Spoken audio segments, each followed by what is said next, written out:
What does the big retirement announcement mean for Pittsburgh Steelers pass catchers? Did one NFC East quarterback just spill the beans on his team's offensive approach in 2026? And what will one rookie tight end do for you in the 2026 campaign? Plus, the three-time FFPC League winner Tom Smith joins us to talk Jared Goff, the Los Angeles Chargers offense, and so much more. We've got a great show for you. Ferrell Elliott is here. I'm Eric Balkman. Stick around. Your high-stakes fantasy football hour starts now.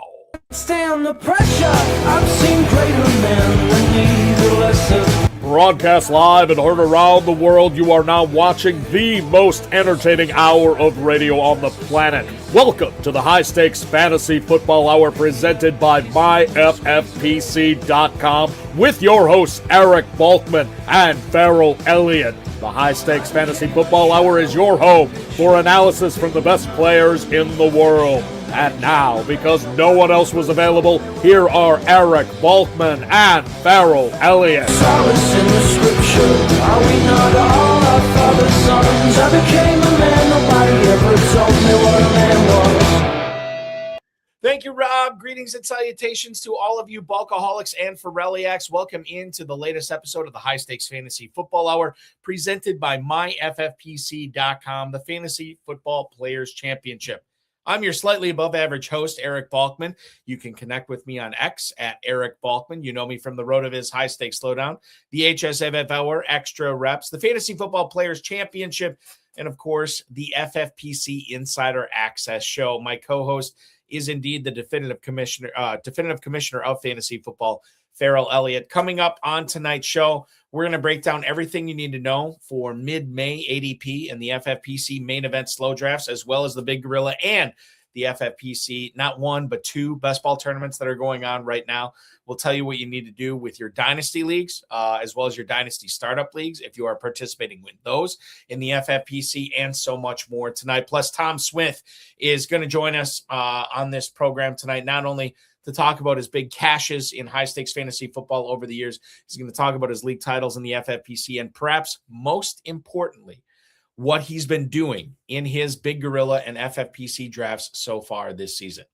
Before we get into that, I want to remind everybody that if you are looking for some drafting fun right now, look no further than the FFPC Big Gorilla, a $350 entry fee, $1 million grand prize, 7 bananas, and early Rampage promos going on right now. FFPC Baby Gorilla has a $100,000 grand prize. That's just a $125 entry fee. Same exact format as the Big Gorilla. The Best Ball Tournament and the Superflex Best Ball Tournament both feature 6-figure grand prizes, $400K in the Best Ball Tournament, which is up $100K from a year ago, and $100,000 at just a $35 entry fee in the Superflex Best Ball Tournament. Dynasty and Empire startups, as I mentioned, are going on right now. You can enter for the $100 leagues all the way up to the $5,000 leagues. And the FFPC Main Event has slow drafts going on right now.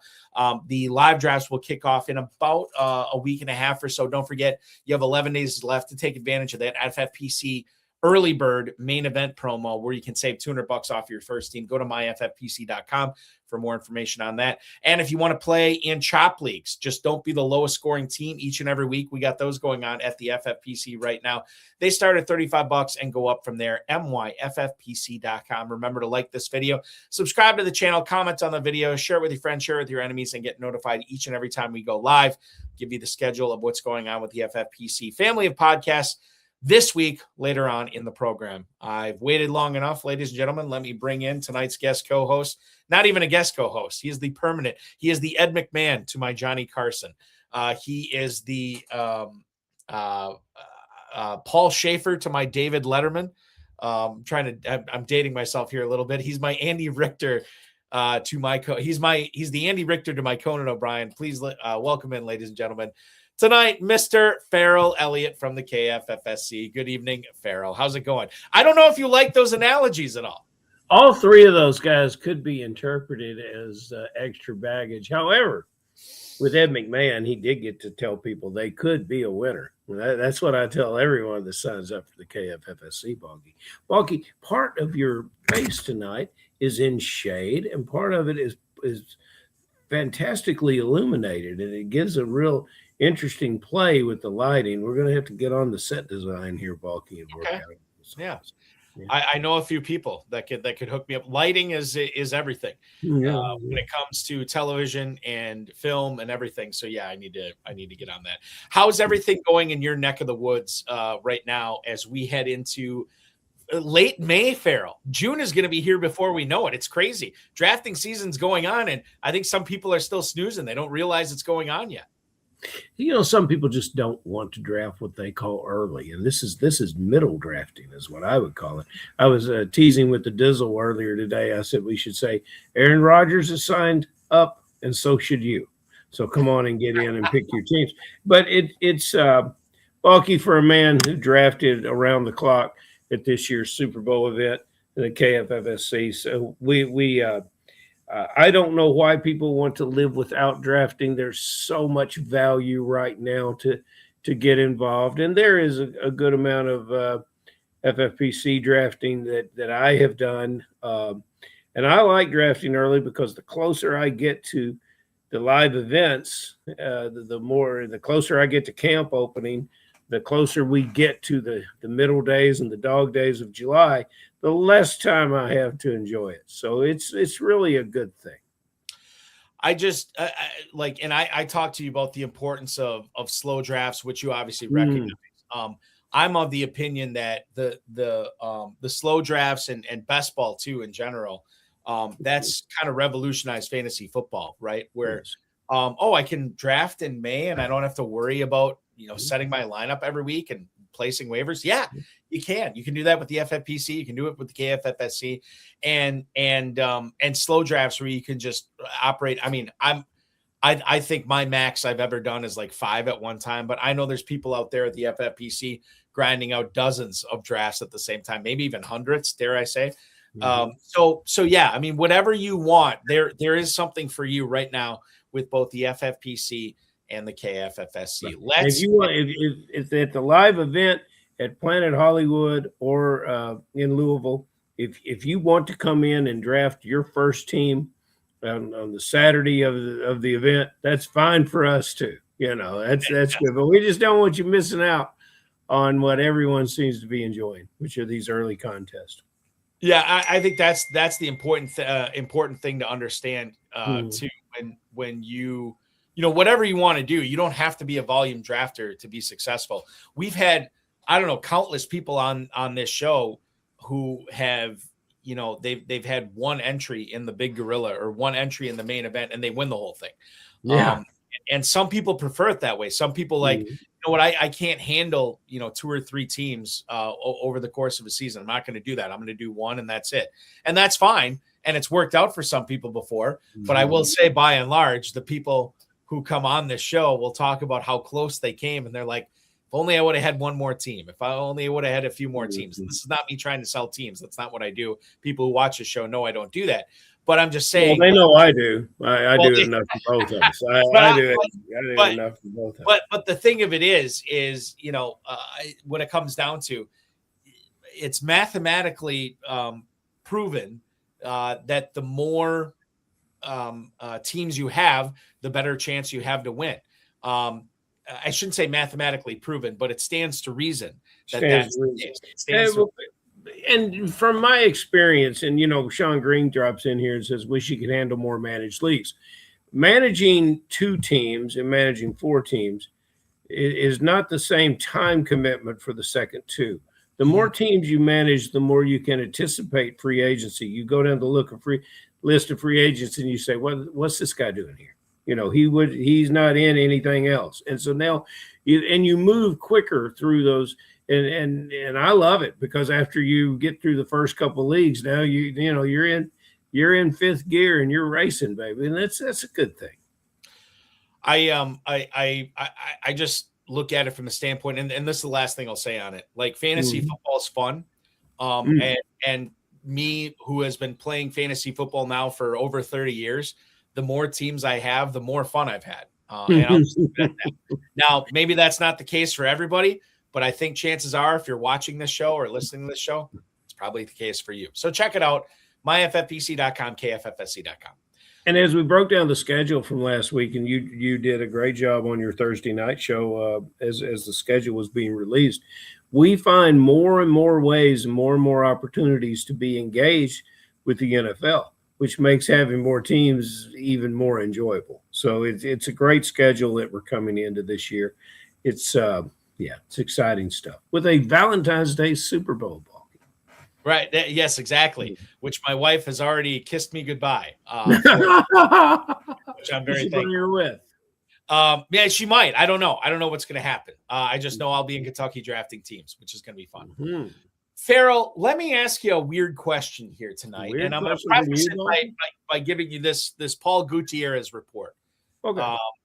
Who covers the Las Vegas Raiders. Yes, good Clint Kubiak, the new head coach for the Raiders, called Brock Bowers a, quote, football robot from heaven. I don't know exactly what that means, but I think it's a good thing, right? Clint Kubiak thinks very highly of Brock Bowers, and why wouldn't he? Because he is part of the organization that drafted basically nothing and added only Jalen Naylor as far as a difference maker. And I don't even know if he's a difference maker at wide receiver in free agency. It's Trey Tucker, it's Jack Besh, and not a whole lot else. The question is this, Ferrell. Brock Bowers, according to Fantasy Mojo, Darren Armani runs fantasymojo.com. Get a subscription. If you're an FFPC player, you'll be better off for it. Godfather of the Pros vs. Joe's Challenge as well. Mm-hmm. He lists Brock Bowers as tight end 2 at the same ADP as tight end 1 with Trey McBride at the 109. Are we too low in the FFPC?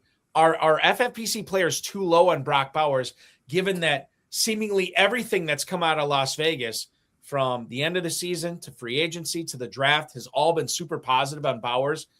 This is a player, I know Dizzle, who's watching in the YouTube chat right now, he said after Bowers' rookie season, he thought Bowers might be the 101 in redraft leagues. Mm-hmm. And we did see Bowers go as the 101 in a few FFPC leagues. Now, with all this positivity, knowing he's coming off a bad year, knowing his ADP is depressed, 109, doesn't that seem low for Bowers? Should FFPC players be drafting Bowers higher than the 109 at the moment?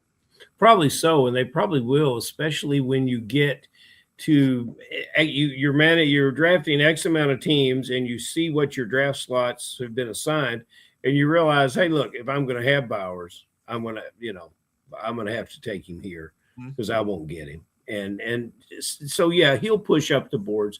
When you walk around and talk to the Raider players, visit with some of them after a game, if you ask, the one thing they all agree on, if you ask them to say anything about Bowers, they will tell you that that's the best football player I've ever met. And we're talking about guys that have met a lot of football players. So, with that kind of blessing, off you go. And yes, now the Raiders are going to make some moves at wide receiver. It's a bit puzzling because this was a great year for wide receivers.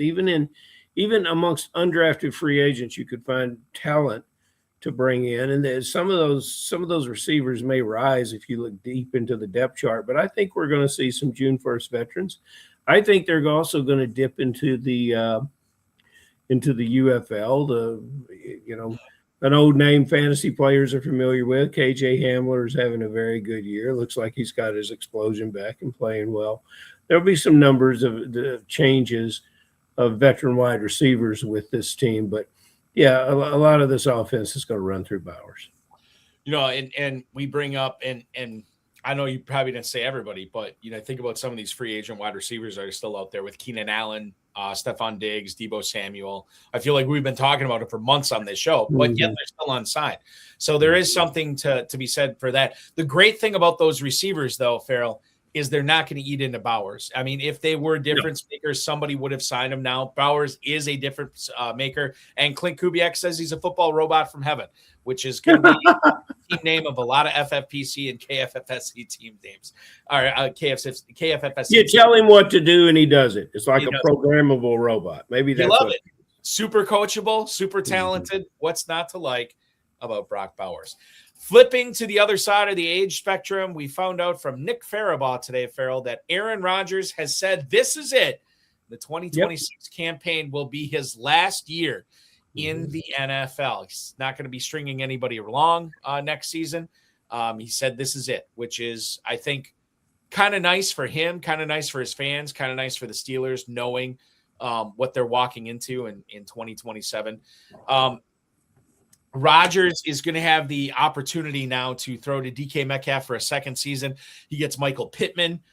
He gets Jeremy Bernard in the draft. Pat Freiermuth, who I think is underrated in a lot of FFPC drafts right now, is added onto this team, as well as Dowdle to the Jalen Warren backfield, and something named a Caleb Johnson is still in that backfield as well.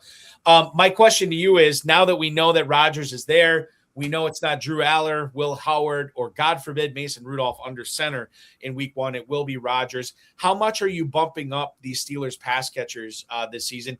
It's very, very difficult for me to say, oh, this is great for Metcalf, given that last season with Rodgers was terrible for DK Metcalf.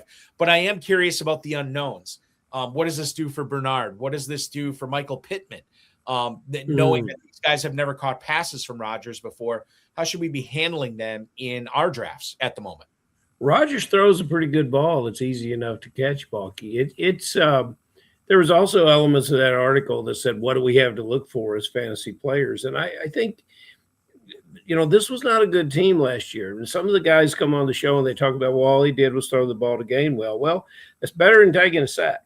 He was in a lot of situations where, he's got to get rid of the ball. And you can look at highlights of what he did last year, and all of those names of players that you spoke of had some standout games and solid performances. Now, you take a look at what he did last year. The team was 10-6. So he found a way to win. He threw 24 touchdowns and 7 picks. He threw more touchdowns than Patrick Mahomes, Lamar Jackson. He threw more than Hurts. He threw more than Purdy. He's – and this is a better team. 7 interceptions was you don't throw a lot of interceptions when you're not throwing the ball downfield, right. But I think he can still sling it. I think there's a spin on that ball that gets out of his hand and gets down the field to receivers like Metcalf. The more that he can be protected, the better the line plays, the better the running game. I think you've got a chance for many of these players to have standout seasons. And Rodgers, who's essentially undrafted, even though we all knew he was coming back, but he'll remain undrafted now that we know he's coming back. That's my prediction. And there's some matchups through a managed season of fantasy football that you would like to have Rodgers as your quarterback. Before you say he is back and he shouldn't be undrafted, I will say this. In a KFFSC, basketball championship league that I am in, Ferrell, I ended up taking Rodgers upon this news as my third quarterback in that league, and I feel pretty good about it. I feel like if I was in a managed league, that I probably would stay away from him. But as a third quarterback in a best ball, I feel pretty good about that. The two guys, and we won't get into it because tonight at least, because our guest is coming up here. But I think I've said this already before, but the two guys I like on Pittsburgh this year, as far as Rodgers being back, is Michael Pittman and Pat Freiermuth. I think both those guys are in for some significantly solid seasons, given their ADP right now in the FFPC Big Gorilla, as you always like to say. Right now, you can get Pittman as wide receiver 43 in the mid-9th round, and you can get Freiermuth, again, tight end premium, tight end 30 in the 17th round. I think both of those guys are going to crazily outperform their ADPs there. All right, I want to get into this, Ferrell, and I'm going to give you an analogy after this. And Tom Smith is coming up, I promise. He's enjoying Tom Smith in the green room right now, but we're going to bring him out in a little bit. The New York Post had an article today with some Jackson Darts quotes, and basically Darts in this town hall with Giants fans and media, whatever. He said this about the offense this year, quote, "It sounds like we're not going to be throwing the ball a lot. We're going to keep giving it to Cam Scadaboo until they can stop it." And Scadaboo obviously coming off the surgically repaired ankle, which was a really nasty injury, blah, blah, blah. Here's the analogy I'm going to give you. And I love to talk about my high school athletics days. Like when I was glory days, sir.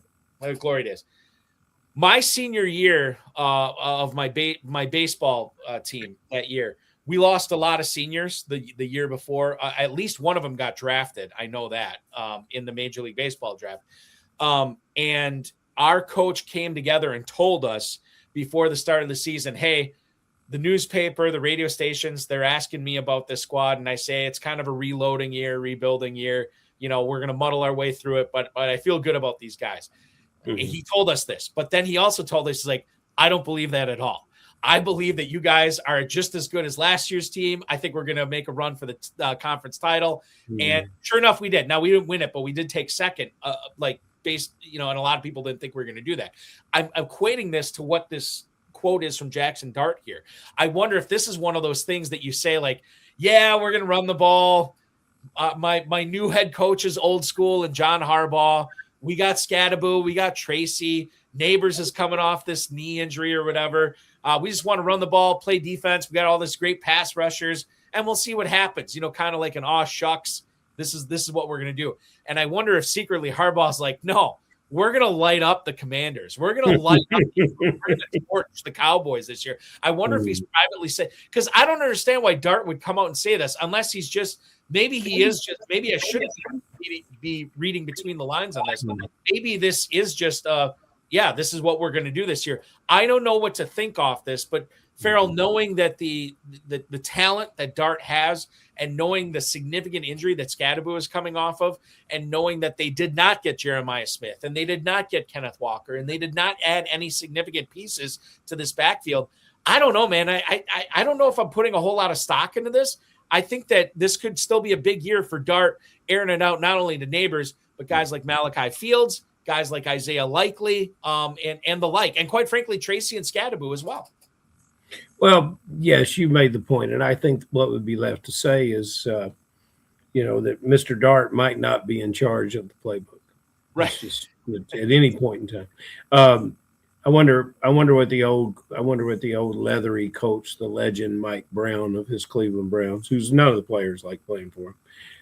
I wonder what he would have had to say about a commentary like that so many years ago. But that should be a guy that should be a guy, Balky, that you should add to your invitation list. We need you to go back and watch some Paul Brown things, and you could just because he would say something like, Mr. Dart is not in charge of the playbook. And then he would just stare at you like he wants to shoot you. That would be, and that's kind of what it is. But you're right. They have so much talent at the wide receivers position, especially with the addition of Likely, who I believe is a slot receiver in this offense. They're going to play a lot of tight end personnel, maybe 12, maybe sometimes 13. And that will lead itself to a running game if they can get mismatches. It's a good group with the New York Giants. You're never going to go wrong in fantasy football drafting talented players, and these guys will work it out. They will. They should. And no matter what the young quarterback has to say in May. So that's we will have more Giants conversation for those of you who can't get enough of it coming up not only later on in this show, but on Friday night. I'll announce who our guest is going to be on that show here before we bid you adieu tonight. Before we bid you adieu, my God, this guy's been so patient. Let's bring him in now. Ladies and gentlemen, he is a 3-time champion in FFPC leagues, a multi-time team champion in KFFSC leagues. It was not that long ago, 3 years ago, in fact, that he won $75K in RT Sports playing over there. He also won a $10,000 prize about 8 years ago with RT Sports as well. He's been to the mountaintop before, and he's looking to get to the mountaintop in the FFPC Big Gorilla this season, the KFFSC Mountaintop Main Event this season as well. You connect with him on the X at FinzFan13. That's FinzFan13. Please welcome onto the program the incomparable Tom Smith. Tom, good evening, sir. How are you?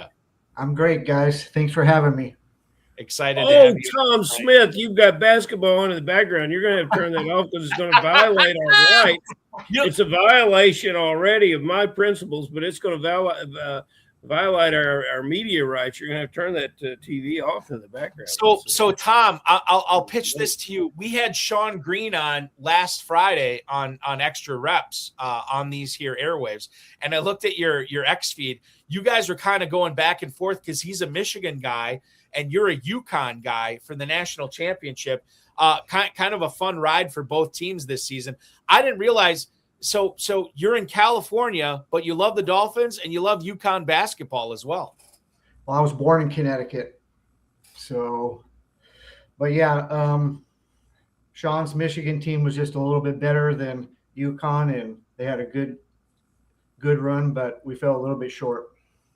It happens. And the great thing about it is that team is so good, they're going to be loaded for bear next year as well. So a couple of things to lead things off before we get to the fantasy football portion, Tom. Number one, when you're not winning all these leagues and drafting all these teams, what are you doing for a living, sir? I actually work at a hospital/skilled nursing home for San Diego County. He's taking care of the people, Balky. Yes, he is. Yes. And the other thing I have to ask you, you and I shared a cab or an Uber, I should say, leaving Louisville last August to go to the airport after we drafted KFFSC. And one of the conversation, or the dominant portion of I shouldn't say the dominant, but one of the things we talked about a lot was this upcoming surgery you were going to be having. How's the surgery recovery going? I had surgery back in September. I had a torn rotator cuff and a torn bicep. So I had that surgery shortly after coming back from Kentucky and was out for 6 months. And I think it was the first part of March I returned to work. So yeah, it was a pretty significant surgery I had. And we were very impressed that while you were in Kentucky, Tom, you were playing injured. You know, I pointed that out to everybody. I said, Tom Smith is playing injured, but he's hanging in there and he's drafting fantastically. And it is, you know, you're going to draft. If you're anything like me, you're going to draft Jared Goff. He's got a new offensive coordinator that has been a bit polarizing from time to time. Dan Campbell will no longer be calling the plays. Drew Petzing takes over. I have long stated on the show that you can't go wrong. You can't go wrong with Jared Goff when he's playing at home. That's your quarterback. You know, it's hard to beat a guy like that. Do you think that will continue to be a mantra that I can sell to fantasy players? And, you know, do you feel that – I don't know how Goff's game can be improved, but I don't think he takes a step back with this OC. Have you got any insights on it you wish to share? Well, the only thing I know about the new OC is he came from Arizona. I think I have Goff in probably 5 or so leagues, but I'm pretty sure he's my backup. So I think he's probably a safe backup. I don't know. I don't know if he would be a quality starter. I mean, like you said, at home, he's pretty darn good. So I don't really know too much about the new offensive coordinator that they have, other than he's from Arizona. Yeah, let's do it. I will say this too, regarding Petzing. There's a lot of people that were down on him. Yeah. You know, coming off the year in Arizona. Brett Whitefield, who is a massive Detroit Lions fan, he is with film analyst for Fantasy Points. I don't know if there's any, and like I really respect what Brett says. I don't know if there's anybody higher on the Petzing hire for Detroit than he is. Like, he is really in on the Lions this year with Petzing calling the plays, coming off the year with John Morton getting relieved of those duties halfway through the season with Dan Campbell kind of taking over. He thinks Petzing's going to be great for St. Brown, for Williams, for Goff, for Gibbs, all those guys there. Laporta's another guy. So I'm with you, Tom. I don't know a ton about him, but I know smart people, at least one smart person, is really thinking this is a home run hire for Detroit. And the other thing about Detroit this year, they get the 4th place schedule in the NFC North after finishing last place last year. The Lions get a 4th place schedule this year. This could be great things for Detroit. That's very good, Balky. You know, and I thought, guys, that really, if Coach Campbell had to call plays again, he might be engaged professionally with Tom, needing some care, because I don't think he could. Through that season, he was going to be in some bad shape, man. That job just was not for him, not for Coach Campbell. No, probably not. Speaking of the Lions, Tom, Tesla is probably a good late dart throw in drafts this year too, right? Oh, absolutely. I think I've drafted him several times. Yeah. I just look at it from the standpoint of like every other catch, it seems like, with him is a touchdown. And Ferrell, I mentioned this to you about a month or so ago. If Laporta's back can't get right, I think it's just easy to just put Tesla out there in a lot of 3 wide receiver sets. If God forbid anything happens to ARSB or Jamison Williams, Whiskeyville, you have Tesla who can come in and play either of those positions. So yeah, I'm with Tom on this. I think as far as late round dart throws, because Tesla, he's probably going fairly late in drafts, isn't he? Yes. 100% he is. Right now, I'm looking at the mojo on him in the FFPC Big Gorilla. Tom, wide receiver 70 at the 1701. Wow. So, yeah. So I mean, it's and guys, I didn't quite understand why, when I was drafting my dynasty drafts recently, that he's available. He was almost available in every dynasty draft, and you could get him late, 5, 6, 7, and I did so, and I was thrilled, and I'd be equally thrilled to take him in main events this year. Yeah, I'll take him unless Steve G takes him before me. Steve G's always going to be, everybody. It's like Steve G should come to the draft dressed as a pirate. Any kind of pirate. He could be a 1700s pirate. He could be a modern day pirate. Everybody complains, yeah, he got all my players. Well, they weren't your players because they were available. Now they're his players. They never were your players. You need to draft. That's a whole nother conversation. The conversation continues in the NFC North here, Tom. I think about the hot streak that Caleb Williams, Burden, Colston Loveland went on, not only at the end of the regular season, but in the playoffs as well, this past campaign. When you look at Caleb Williams' ADP, and I'm going to tell you right now, again, we're looking at I was on Baby Gorilla. I'm going to look up Big Gorilla right now. Sorry about that. I'm on Big Gorilla right now. If we look at quarterbacks in the Big Gorilla over the last week and a half, we see that Caleb Williams has ascended to QB7. He has moved ahead of Prescott. He's moved ahead of Herbert. He's moved ahead of Dart. He's moved ahead of Lawrence. And he is breathing down the neck of Jalen Hurts, who has an ADP of 901. Caleb Williams at the 904 right now. Tom, do you think that FFPC players are maybe going a little too hard on Caleb Williams right now? Should we be letting him slip a little bit further, knowing that recency bias has plagued us as fantasy owners? Basically, so he's going in front of all those guys you just mentioned? Yeah. What about him? I would probably take Prescott over Williams, but I mean, 9th round is, I think, pretty good value for him. I really do. So you would still take Williams except for Prescott, you said. I think that's what you said. Who did you say? So we had Lawrence? so these are the other guys. It's Trevor Lawrence, Jackson Dart, Justin Herbert, Dak Prescott, all behind Caleb Williams right now. Man, that's close, real close. Maybe take Lawrence before him. And I would. Dak. Yeah, Prescott makes some sense too. Yeah, ahead of him. Where do you land in on? I mean, I guess it's kind of moot because you can get Mahomes a couple rounds later. But who do you think has the better season this year, Caleb Williams or Patrick Mahomes, Tom? I think it all depends on Mahomes' health. Mm-hmm. But I could see Williams having a better year than Mahomes. Last year we did, in our previous conversation, we see Rodgers maybe having a better year than Mahomes. But I think Mahomes brings it. I hope Mahomes is in that roster. Well, good. In that lineup on week 1. And Sean Green points out Lawrence really came on late. And, I mean, we love the late closers from the previous season. We don't want to draft last year's team, but if we're going to look long and hard at last year, how they closed means a lot to me. I mean, Jackson Dart may not have Neighbors to start the season. Yeah. Well, and if they do, according to Jackson Dart, they'll be playing neighbors at running back. Now, let's go on. Dateline Chargers.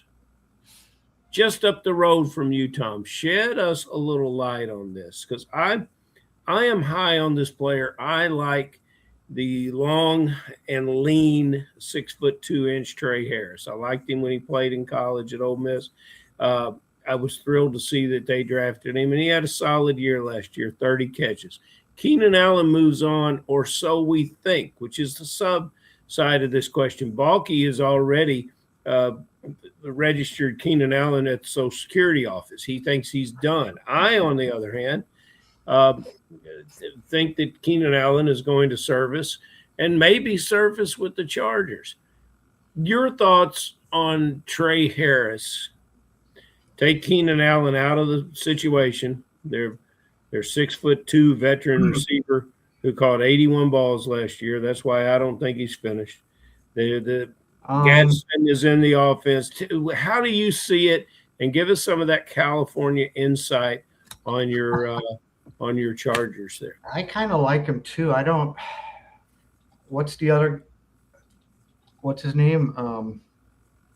The other receiver, Gadsden, the tight end. I mean, Well, is he Quentin capable Johnson, of overtaking him this year? I mean, Johnson was up and down pretty much last year too. So, I mean, with McDaniels as their new OC, is he going to throw the ball more? Mm-hmm. Mm-hmm. So he just came out there to torture you from, he's from your ex-Dolphin. He's just out there to torture you. I mean, Harris is probably getting drafted 12th, 13th round, I would think. I don't even think it's that high right now. Or, lower. Yeah, I think it's lower.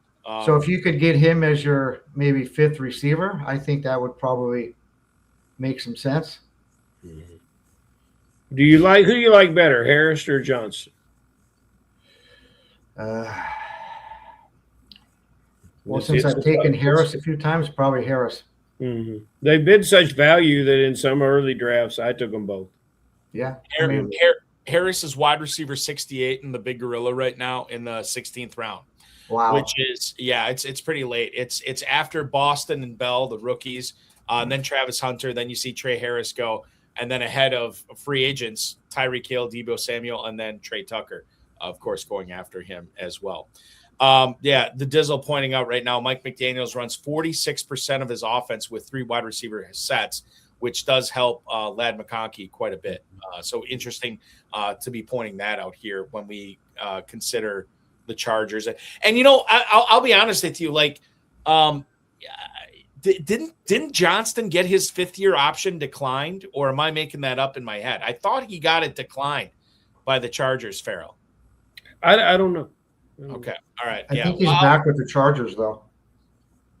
He what? I'm sorry, Tom. Go ahead. I think he's back with the Chargers. He is 100%. I'm just wondering how he features into their future plans. Yeah, I really don't know. Yeah, and I don't think maybe they don't know yet either. So Harris versus Johnston is something that we'll try to get right throughout the season. Tom Smith on the Trey Harris side of that equation. I haven't made up my mind yet.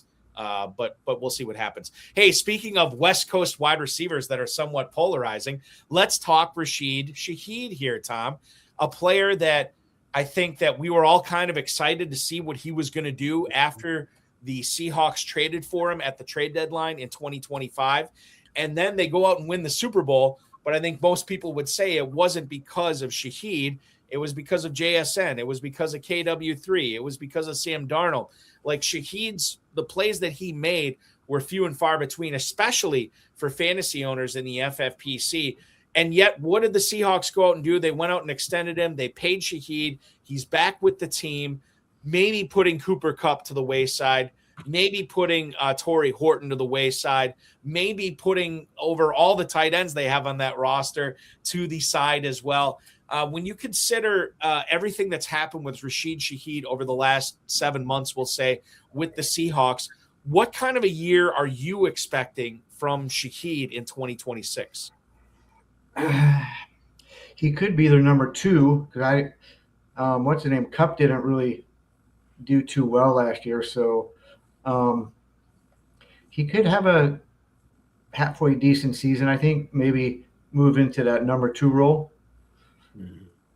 He's a fantastic, explosive He is. ball player that a well-balanced team doesn't have to employ that often. But I think he's also proven that he's improved as a route runner. I think he can be a more frequent contributor to the offense, but teams might like his home run potential, and they might like to play him that way. He's an intriguing player, and I think he's probably going.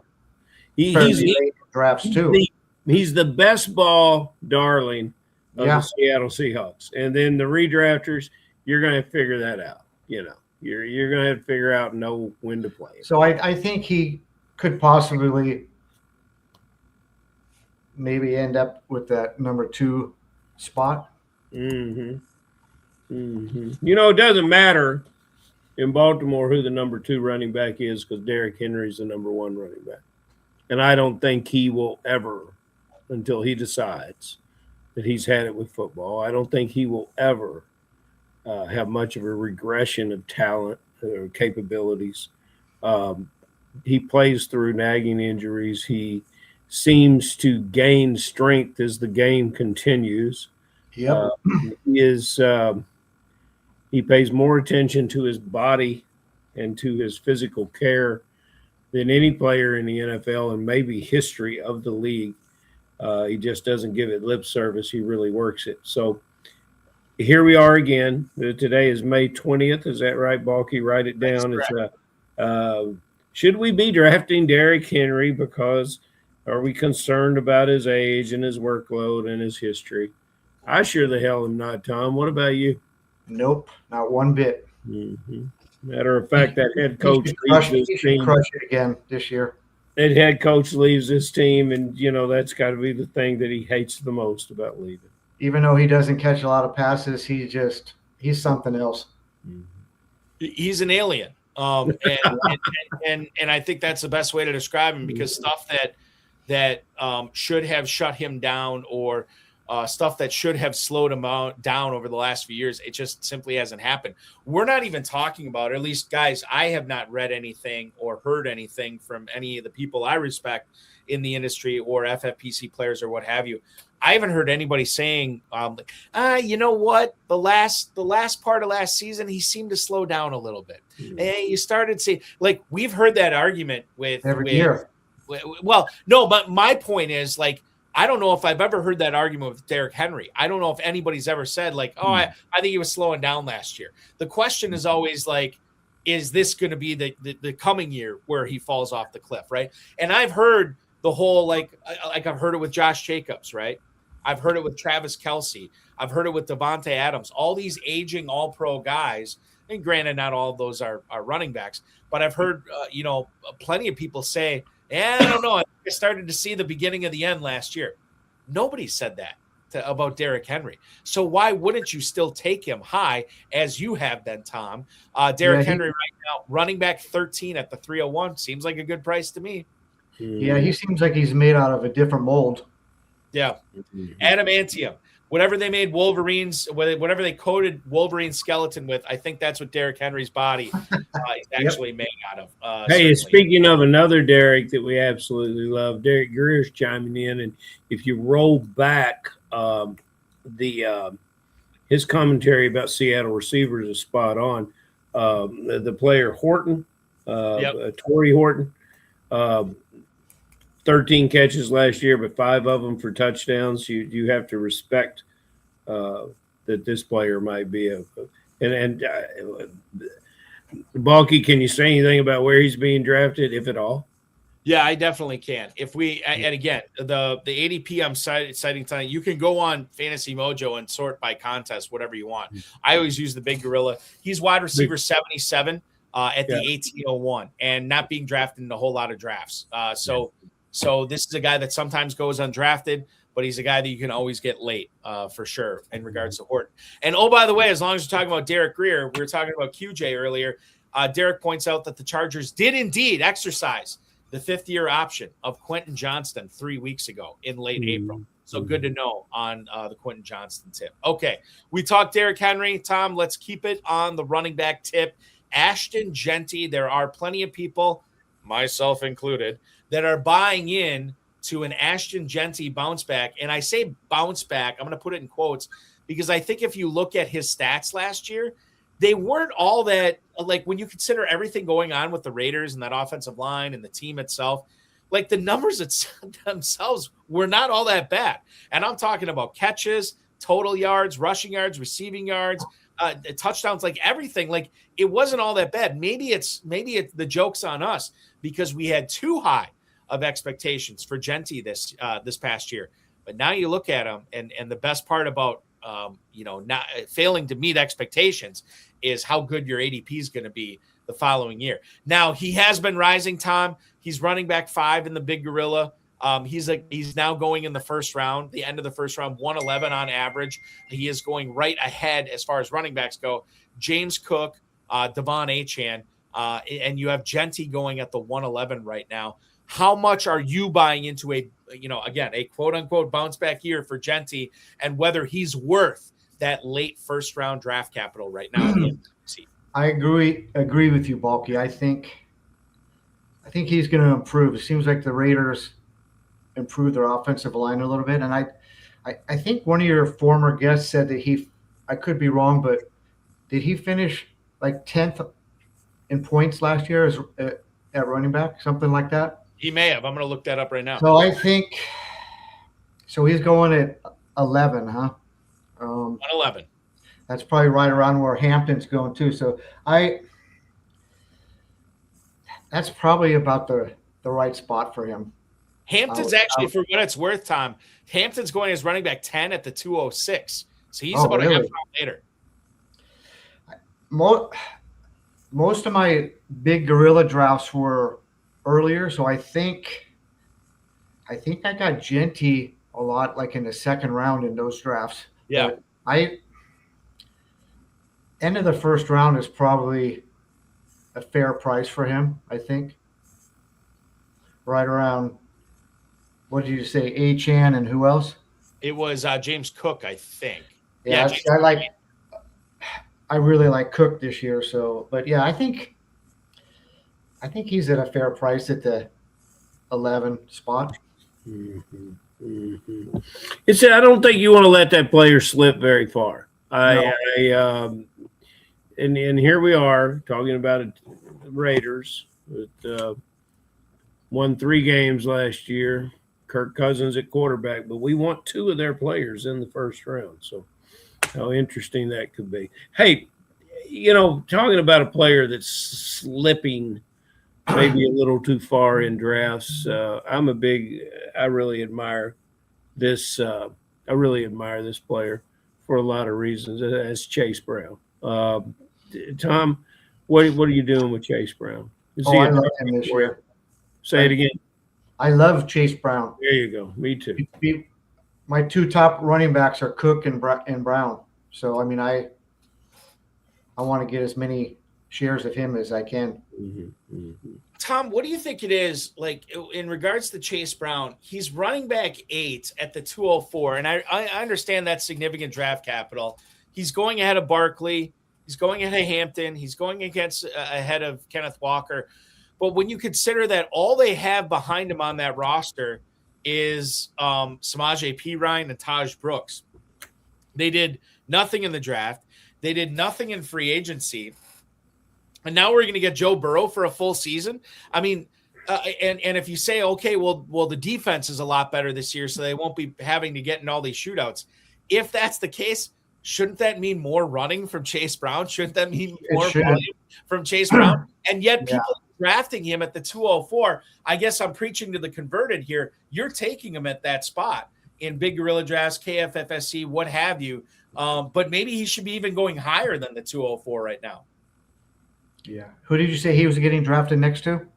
He is right ahead of Barkley, Hampton, and Walker. He is behind Cook and Achane. Yeah, see, I like Barkley too. So, but I think I would take Chase Brown ahead of Barkley. But yeah, I'm really high on Brown this year.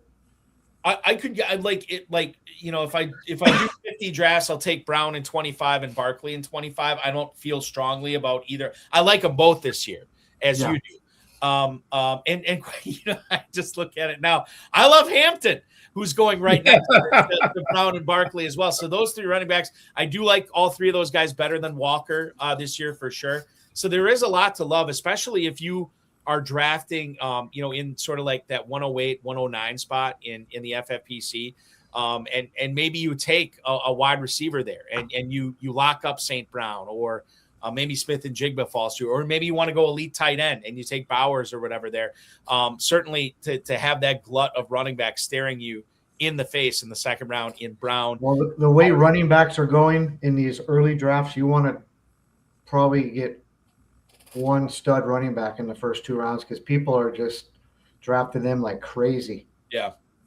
It's the rise of the running back. This is 2 years in a row that running backs basically stayed healthy for the most part last season, and people are buying into it this year for sure.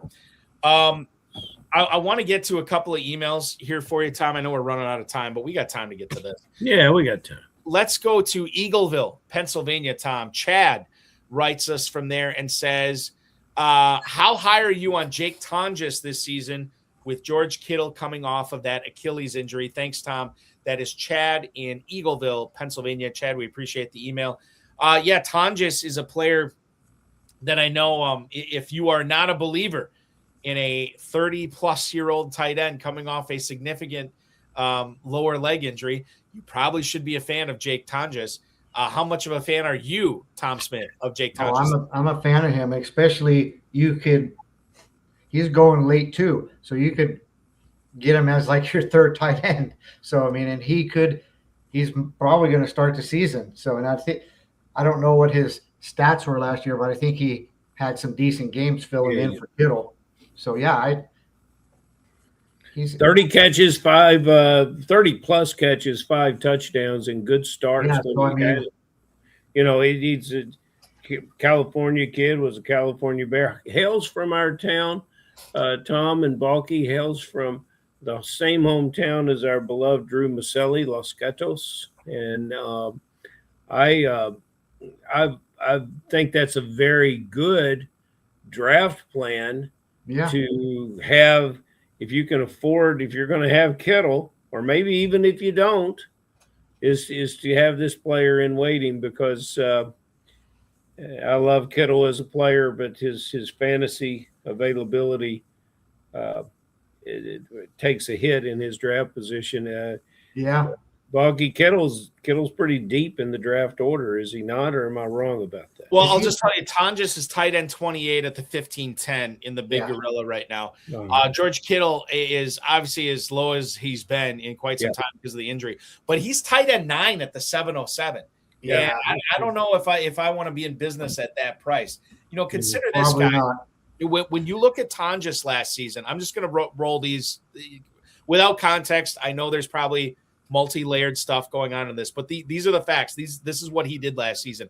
Tonjes had games of 7 catches for 41 yards and a touchdown against the Rams. He had 6 catches for 58 yards against the Buccaneers. He had 7 catches for 60 yards and a touchdown against the Bears in the playoffs, in the wild card against the Seahawks. He had 5 catches for 59 yards.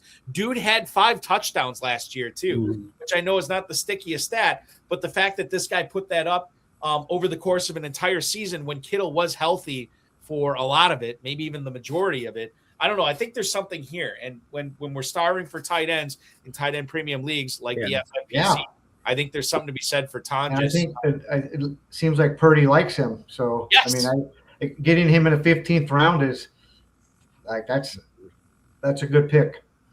And Sean Green chiming in. I think Kittle starts on PUP potentially. Yeah, we are in the season of positivity. So when we consider everything that we're hearing right now, nobody's going to come out and say, Yeah, it's looking real bad for him. We don't know if he's coming back this year. That's what we should be hearing about Charbonnet. Nobody's saying that about Zach Charbonnet. Nobody's talking about anything about Patty Mahomes unless it involves coming back week 1. Everybody's talking about what a warrior George Kittle is and how special he is. Everybody's talking about the positive stuff right now. So anytime you hear a negative right now, it should be setting off alarm bells. Yeah. We talked about Malik Neighbors earlier. I think that's an alarm bell worthy news report that we're getting on him right now. But this other stuff with all this super positive, I don't know how much we can take it to heart. Because I think everybody's going to be positive right now. Sure. They don't have to not be positive. Mm-hmm. You can say whatever the hell you want. You're not beholden to any injury report or anything like that. So yeah. Long story short, I'm with Tom on Tonjes right now as a late round pick. Another email here, Chuck in Lawrence, Kansas. Tom, what should I expect from Kenyon Sadiq in his rookie year in New York? Tom, I'll let you fire away on Sadiq. Who was drafted by the Jets in the mid-first round this year. I'm more excited about the Jets in 2027. I think they still need a quarterback on that roster. I don't know if they have a good one yet. But we have to answer the question. Sadiq in his rookie year with Geno Smith throwing him the football. I mean, I don't know. I just don't get to watch a lot of college football with my work schedule, but I know he had a really good year. I don't know if that's the best landing spot for him. So, and didn't they draft a tight end last year too? Yep, Mason Taylor. So I know I have a few shares of him because of his talent, but I'm really not sure what to expect from him playing on the Jets. Tom, it was a collective groan when the Jets drafted him. Yep, nobody liked the groan. Yeah. Oh my goodness! I mean, I hope he does well, but so do the Jets. Yeah, so Tom Balky's running the positive, and we love your positivity. I want you to bring that good San Diego Sunshine positivity and tell me one player that you got to have on your roster, and then I want you to turn a little dark, kind of like when you're in Kentucky on Sunday and you've got a flight to make, and I won't find you a ride to the airport, and it's just a little dark, and tell somebody you're not gonna have not anything to do with in this. Well, the first question, I want St. Brown on all my teams. Okay. I'm a huge fan of him, and I think he's going to have another tremendous year. And another player that I like that you could get a little bit later is Terry McLaurin. Mm-hmm. But the players that I don't want on my team, and he's going probably 10th round or so, Xavier Worthy, I just can't. You just can't get there. Yeah. No, and another player, I don't know if I'm not that high on. He's getting drafted a little sooner. I'm not that big of a fan of R.J. Harvey. But St. Brown, I want on all my teams, and he's usually going towards the end of the first round. Player I don't really want on any teams is Worthy. Now, if you go out and get that St. Brown on all your teams, you're out of the Bowers business, which after tonight's show, we think at least one team. I know in the FFPC it's tight end premium, but I'm okay with that. Yeah, mm-hmm. I'll just take Tonjes in the 15th round. Exactly. Yeah. More Tongas, baby. Yeah. Brian on the YouTube chat right now, Tom, he threw T. Higgins' name out there. I don't know if you have a strong feeling. I like T. Higgins. Yeah, I mean,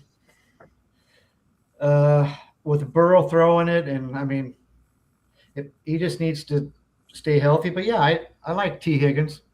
Mm-hmm. It's hard not to. We just want to keep the Tongas love going, Balky, and as we are staying positive. I want to ask everybody, especially with receivers, fantasy football this year, draft picks late in the NFL draft could have significant careers and make huge contributions. But there is so much of them. I mean, take Tongas. There's an undrafted free agent who was cut by the Bears.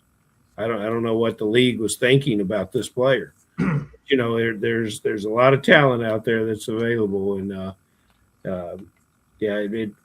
you know, you don't want to have a redraft team full of rookies, but it gets tempting, but when you get down into those high double-digit rounds. Higgins has never played 17 games in his NFL career. Never. Which and I think people look at that as a negative, and quite frankly, maybe they should. But when you consider how well he has done and the numbers he's put up, never playing a full season, maybe there is something to be said about T. Higgins on this Bengals offense. Upside through the roof this year. And he is wide receiver 18. He's a mid 4th round pick. Mm-hmm. Yeah. Garrett Wilson, Emeka Egbuka, Zay Flowers territory. You're not having to take him at, like the 2-3 turn or something like that. Or he's not being overdrafted. And he's going to outcatch all those guys going around him. Yeah, exactly. And when you consider, like, okay, maybe he misses a couple of games, wouldn't you still want to have that player on your roster for when he's healthy? And I bring this back to the whole Ben Gretsch thing that I've echoed on this show and other shows over the course of the last couple of years. We need to stop asking ourselves the question, what happens if this player gets hurt? We need to start asking ourselves the question, what happens if this player does not get hurt? And yes, exactly. If he's healthy, my God, hide the women and children because it's going to be good. Yeah, okay. with a healthy Burrow, I mean, they could put up a lot of points. The worst part of the Bengals offseason, Tom, for me, was them seeing Dexter Lawrence and Boye Mafe and the safety Brian Cook, and they added another difference maker too in that front seven. I can't remember who it was, but I'm like, no. Don't let this Bengals defense get good. I need him to still give up 30. Do you know if the Bengals ball till his arm falls off? That's what I want. Do you know if the Bengals improved their offensive line at all? I think they did. I'm going to look this up right now. But I thought they did both in free agency and the draft. Mm-hmm. I know they've tried to do this before and they haven't pulled it off. They added Connor Lew, a center from Auburn in the 4th round. They added the versatile Brian Parker the second, an offensive tackle, but could play up and down the line. He's out of Duke. They added him in the 6th round. So, and I have to look up free agency, but I know that they did attack the offensive line in the draft. Granted, on day 3, but I think both those prospects are something that we need. That's good news then. Yeah. It's always good news when we get a chance to talk to our friend Tom Smith. Connect with him on the X at FinsFan13, a guy who won $75K in RT. And, oh, by the way, a few years before that, won another $10K. He's already got 3 FFPC titles to his name, numerous KFFSC titles to his name as well. A guy I love drafting against and with in Kentucky. And, Tom, I look forward to seeing you again in Louisville come August. And we'll catch up then. Thank you so much for hopping on the show tonight, man. I really appreciate it. Enjoy drafting season. We'll talk again soon. Oh, thank you, guys. Had a blast. Thank you for the invite. Absolutely. See you guys soon. You got it. Tom Smith, ladies and gentlemen. FinsFan13 on the X. Great guy to talk to. I learned a lot from him in that Uber ride that we shared back to the airport. Was very enjoyable. And honestly, he's a guy that, you never like to see him in your draft table because he's good, but man, is he fun to draft next to. Conversations and just hanging out. It's why we draft live, Ferrell. It's why the first year he got here, he did very, very well. That's one of the things, and he's been a great support. He flies all the way across the country to get here. Well, and he does.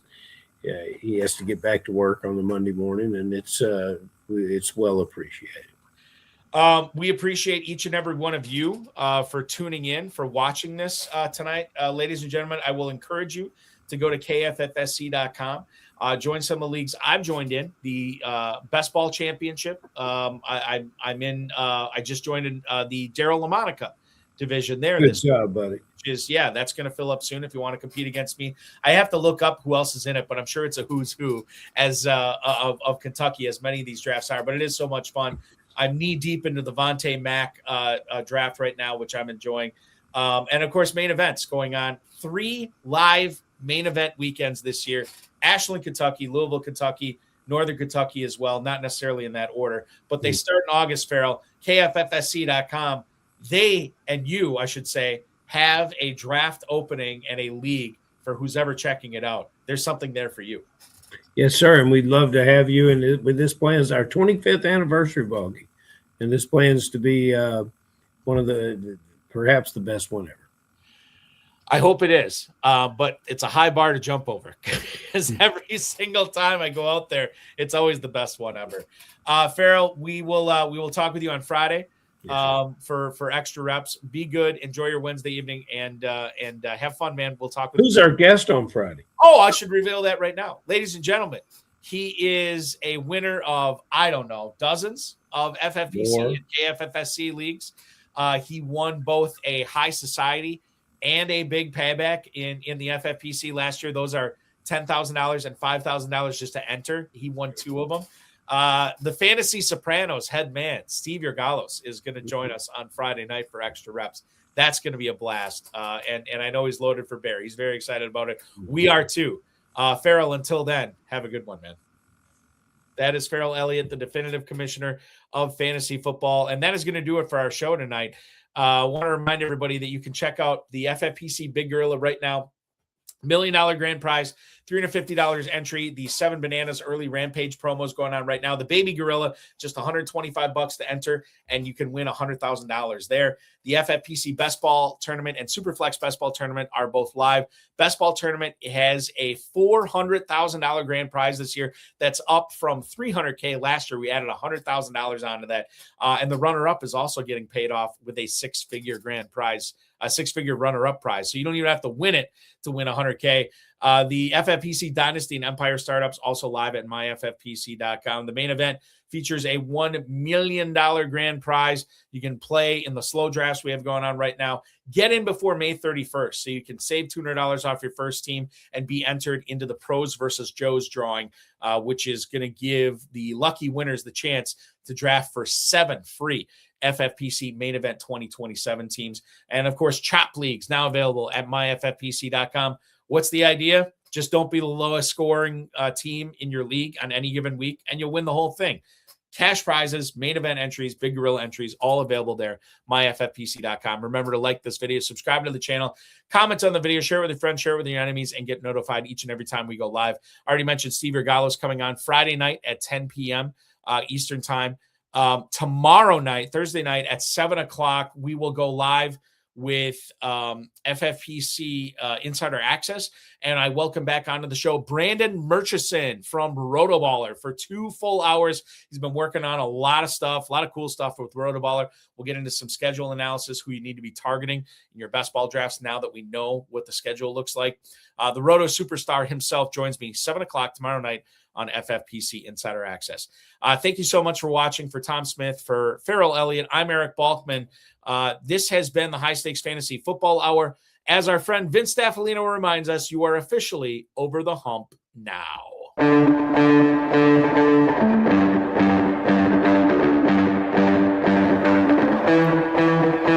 This has been another episode of the High Stakes Fantasy Football Hour presented by myffpc.com.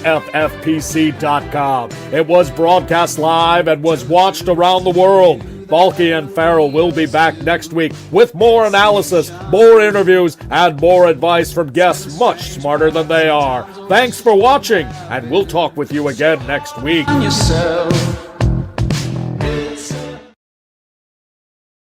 Too, if you are looking for some action, we have a midnight draft in the Big Gorilla. Yeah, we're offering midnight drafts in May because they're filling. So check it out. It's already half full, well, almost half full. We got 7 spots available. That draft is going to go off in a little bit less than an hour, so you can draft for $1 million right now at myffpc.com with the Big Gorilla Tournament. You're automatically entered in the early Rampage, which still has teams filling up. So 1 entry fee, 2 tournaments, 2 grand prizes. How can you go wrong? Register now, myffpc.com. Talk with you Thursday night, everybody. Thanks for watching.